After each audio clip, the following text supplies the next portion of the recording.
Hey, in this video, I'm gonna teach you how to charge iPhone 16 with power bank. It's a very easy process, so make sure to follow along. In this video, I'm gonna teach you how to use any power bank from any brand to charge your iPhone 16. Keep in mind that these instructions will work for any model of power bank and any iPhone. So even though I'm using the iPhone 16 and this Anker power bank as examples, you can use literally any other model of both of these devices. I recommend Anker because they make solid, high-quality power banks overall. So first, charge the power bank. You will usually see ports labeled as input.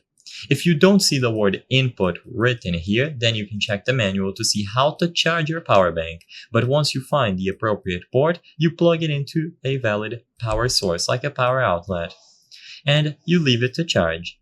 Most power banks will have LED indicators to tell you the levels of charge, so this one from Anker has 4 dots that will go from 0 to 100%.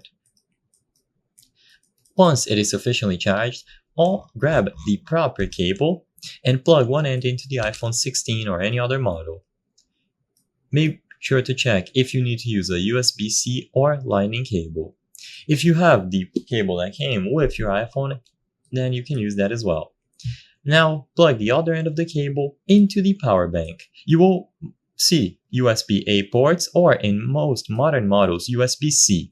If you have the option to use USB-C, plug it in there, because USB-C might have slightly higher speeds. So as you can see, Anker has the IQ and IQ3 technology. IQ3 is available on these USB-C ports, which is slightly faster as I've mentioned.